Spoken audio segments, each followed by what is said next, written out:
할렐루야. 오늘도 하나님의 크신 은혜와 사랑이 주일 예배를 드리는 여러분에게 함께 하시기를 기원합니다. 컴퓨터 용어 중에 컴파일러라는 용어가 있습니다. 컴파일러는 사람이 사용하는 언어를 컴퓨터가 이해하는 기계어로 바꿔주는 번역기입니다. 인간과 컴퓨터의 소통을 가능케 해주는 것이 컴파일러인 셈입니다.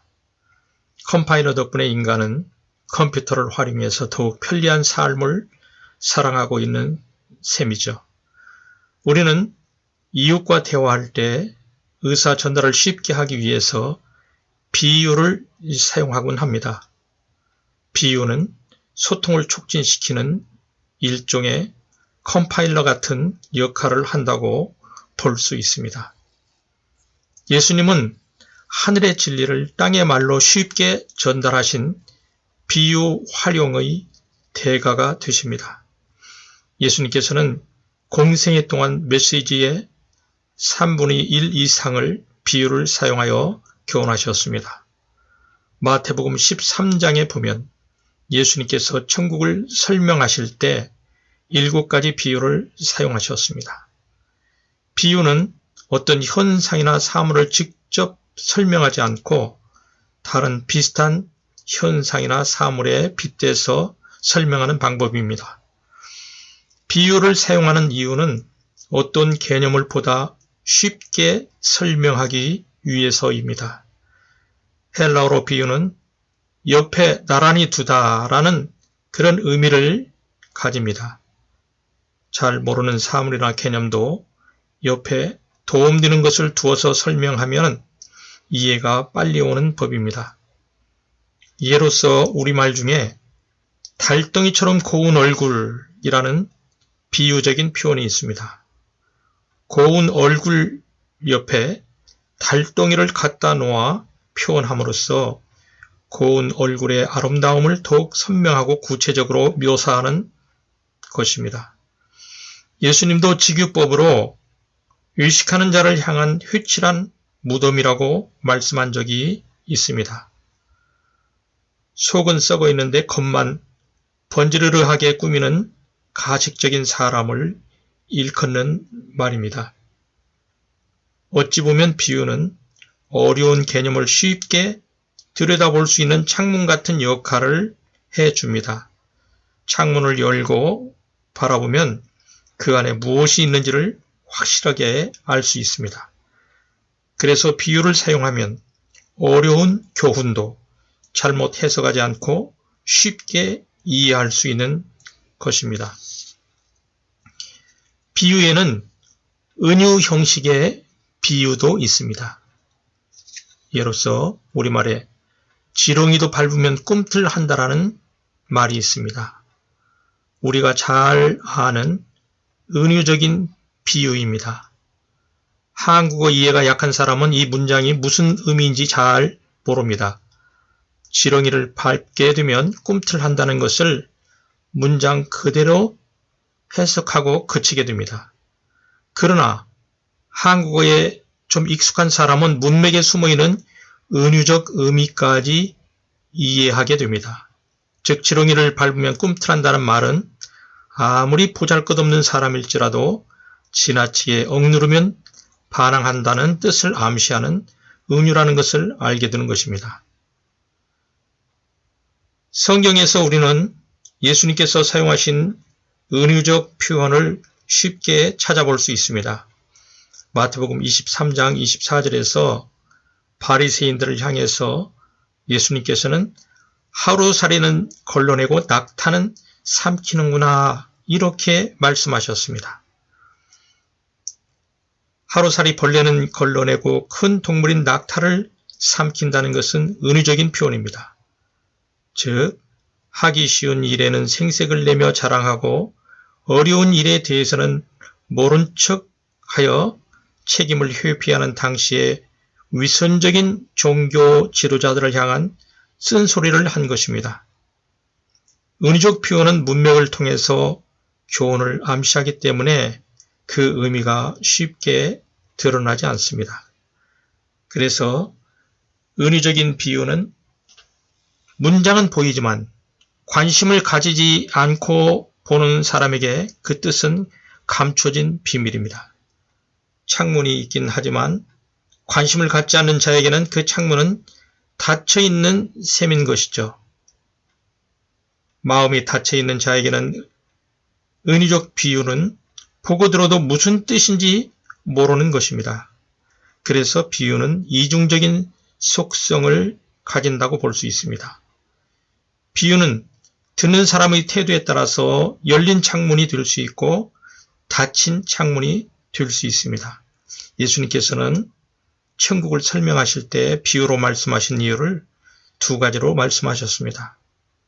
첫째로 천국의 비밀을 아는 것이 허락되지 않는 자들에게는 저희가 보아도 보지 못하고 들어도 듣지 못하며 깨닫지 못하게 하기 위해서라고 그렇게 말씀하십니다.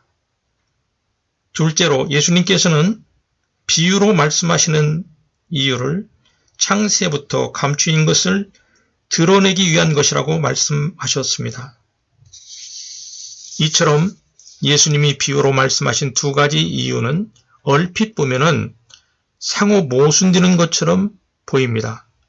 그러나 비유가 듣는 자의 마음의 상태에 따라서 열린 창문이 될 수도 있고 닫힌 창문이 될 수 있다는 비유의 이중성은 비유로 말씀하신 두 가지 목적을 동시에 만족시켜주는 것입니다. 비유는 어떤 사람에게는 드러나 있지만 어떤 사람에게는 감춰져 있는 셈입니다. 비유는 깨닫게 하고 깨닫지 못하게 하는 상호 모순되는 두 목적을 동시에 만족하는 메시지 전달의 한 방법인 것입니다. 예수님은 천국의 진리를 선포하실 때 비유를 사용함으로써 진리를 받아들이지 않고 대적하는 사람들에게는 혼란을, 제자들과 받아들이는 무리들에게는 더 깊은 깨달음을 주셨던 것입니다. 예수님은 우리의 주위에서 흔히 접할 수 있는 일상의 익숙한 것들을 통해서 메시지를 전하는 비유의 재료로 삼으셨습니다.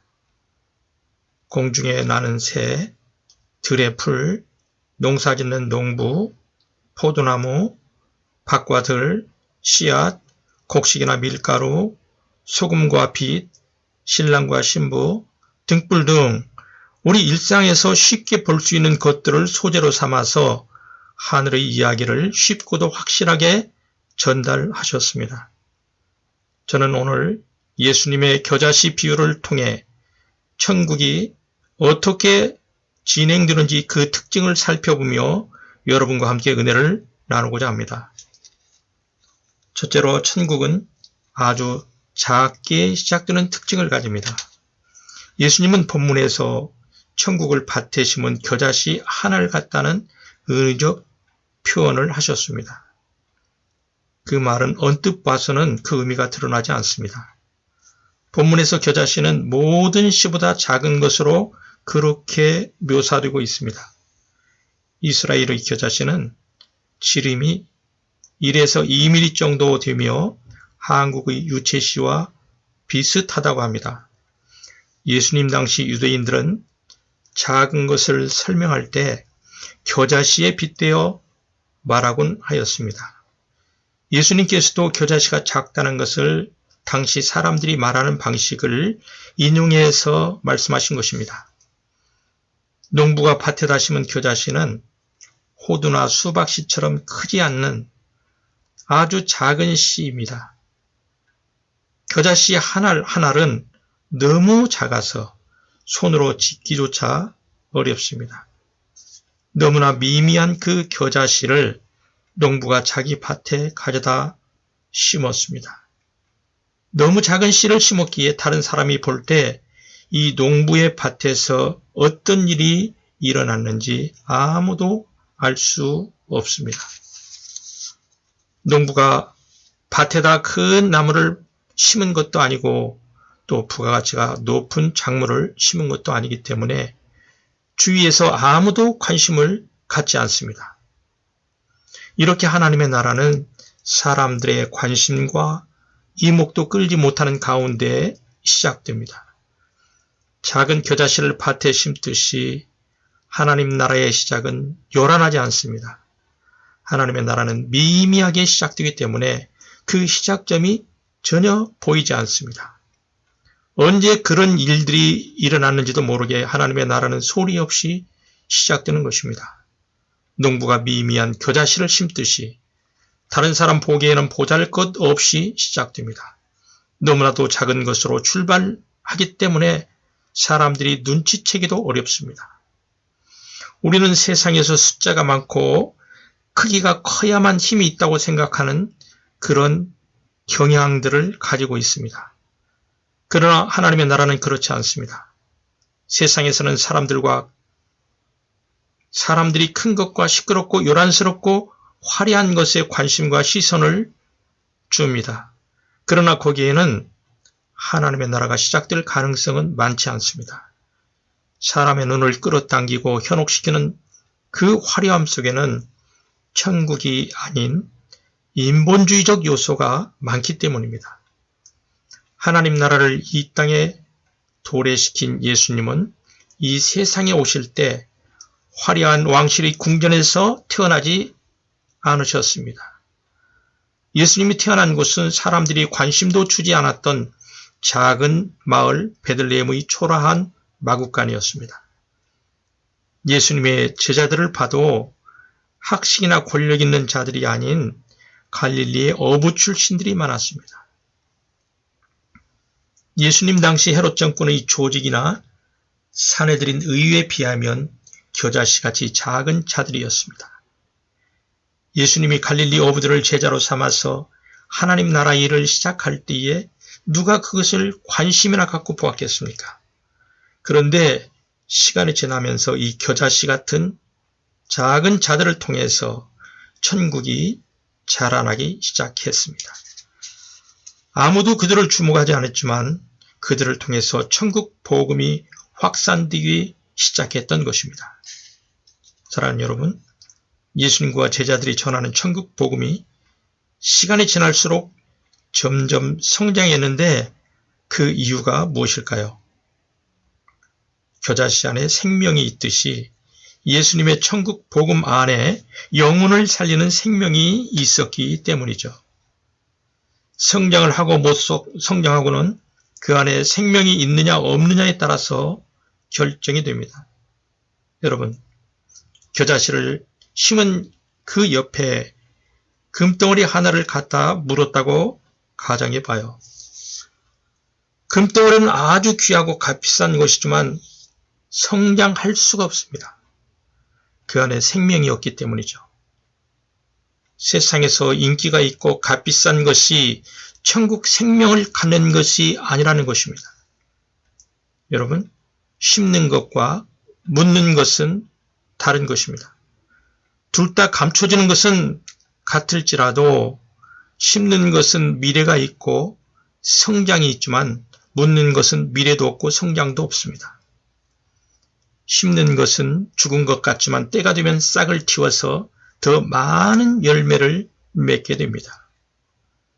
관건은 심는 것에 천국의 생명이 있는가 하는 이것이 중요합니다. 우리들의 삶에서 우리가 심는 그 무엇에 생명이 있느냐 하는 것이 중요합니다. 하나님의 생명, 예수님의 생명이 있다면 그 심은 것을 하나님이 성장시키실 것입니다.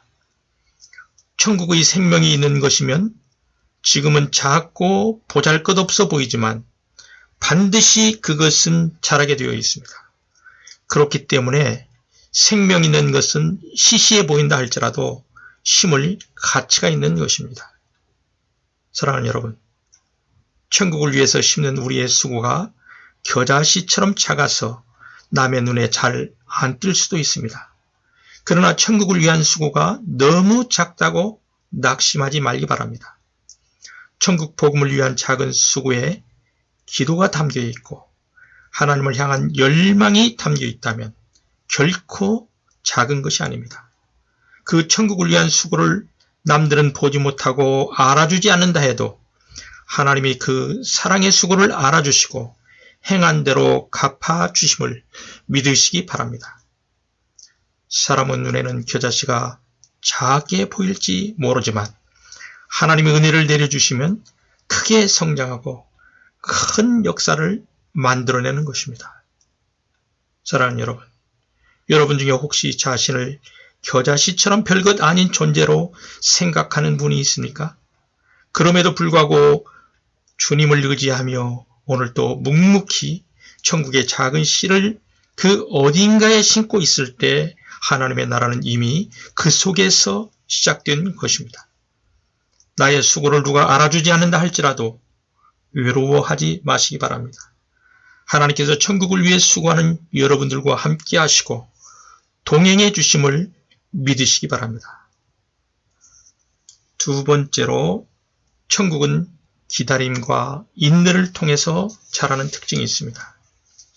여러분, 겨자씨가 농부의 손에 의해서 밭에 심겨졌을 때 얼마나 고통스러웠겠습니까? 겨자씨는 쾌적한 환경에 있다가 어느 날 갑자기 땅에 떨어져 심겨졌습니다. 어둡고 축축하고 참으로 어두운 환경에 심겨진 것입니다. 겨자씨는 바람도 견디고 추위도 견뎌야 했습니다. 비가 올 때는 떠내려갈까봐 조바심도 생겼을 것입니다. 새들이 날아왔을 때는 쪼아 먹힐 수 있어 공포감도 느꼈을 것입니다. 겨자씨가 싹을 틔울 때까지는 고통스러운 환경을 인내해야 했습니다. 낮아지는 체험과 온갖 고통스러운 시간을 통과하지 않고는 싹을 틔울 수가 없습니다. 울며 씨를 뿌리면 기쁨으로 거두게 된다는 성경의 말씀처럼 성장을 위해서는 믿음을 가지고 어려움과 고통의 시간을 통과해야만 합니다. 하나님의 나라를 일궈가는 사람은 대개 어두운 밤 같은 고통을 경험하게 됩니다. 그러나 겪게 되는 고통과 어두움을 통해서 자신의 인성과 영성이 새로워지는 것을 느낀다고 합니다. 그래서 어려움과 고통 중에서도 우리는 소망을 가져야 합니다. 농부가 씨앗을 살리려고 심은 것이지 죽이려고 묻은 것은 아니기 때문입니다. 고통스러운 환경을 견디고 어둠 속에서 믿음을 잃지 않고 기다리면 언젠가 찬란하게 흙을 뚫고 올라설 날이 반드시 오게 되는 것입니다. 천국은 기다림을 통해서 진행되기에 인내해야 합니다.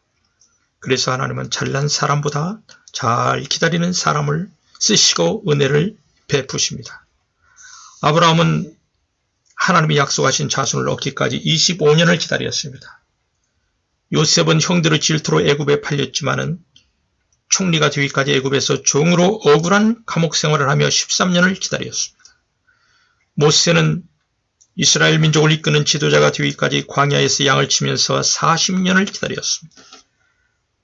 사랑하는 여러분, 잘 기다리는 사람이 하나님께 쓰임을 받습니다. 육신의 눈과 귀에 아무것도 보이지 않고 아무 소리가 들리지 않아도 영적인 눈과 귀를 열어놓고 기다리시기 바랍니다. 하나님의 은혜로 말미암아 우리의 겨자씨 하늘 같은 수고에서 천국이 성장하는 모습이 들리고 보이게 될 것을 믿으시기 바랍니다. 셋째로, 천국은 작은 것이 기대 이상으로 큰 것으로 성장하는 특징이 있습니다. 예수님은 겨자씨가 작지만 자란 후에는 풀보다 커서 나무가 되며 공중의 새들이 와서 그 가지에 깃들인다고 그렇게 말씀합니다. 보통 겨자씨가 충분히 자라면 1m 내지 2, 3m 정도까지 자라난다고 합니다. 겨자씨는 대나무나 참나무 같은 나무가 아닌 1년생 잡목으로서 풀에 더 가깝습니다. 그런데 예수님은 겨자씨가 자라서 풀보다 큰 나무가 된다고 그렇게 말씀하셨습니다. 의도적으로 그렇게 말씀하셨고 거기에는 은유의 복음이 들어 있습니다. 겨자씨같이 미미한 하나님의 백성들이 성장하면 세상 속에서 풀로 다뤄지지 않고 다른 이들을 품는 나무 같은 존재가 된다는 것입니다. 그것은 전적으로 하나님이 간섭하시고 역사하시고 은혜 베풀어 주신 결과입니다. 심지어 겨자는 자신을 쪼아먹으려고 유업했던 새들까지도 품는 마음이 넓은 존재로 성장하게 되었던 것입니다. 여러분, 이것이 천국의 모습입니다. 세상은 천국 백성들을 풀 다루듯이 합니다마는 하나님은 그의 백성들을 세상 모든 일을 품게 두는 큰 나무 같은 존재로 보십니다. 하나님이 은혜 주시면 풀 같은 인생, 잡목 같은 인생도 큰 나무 같은 인생이 됩니다. 하나님은 겨자씨 같은 천국을 위한 작은 몸짓들도 큰 나무로 결실을 맺게 하시는 것입니다. 사랑하는 여러분, 개인에게 하나님의 나라가 임하면 성장과 성숙과 변화가 일어납니다. 그러나 하나님의 나라는 개인의 성장과 변화에 머무르지 않고 주변에 있는 모든 이들에게 유익을 주고 안식과 쉼을 주는 데까지 나아가게 됩니다. 여러분, 겨자씨가 큰 나무로 성장하는 원인은 무엇일까요? 앞서 말했듯이 바로 생명입니다.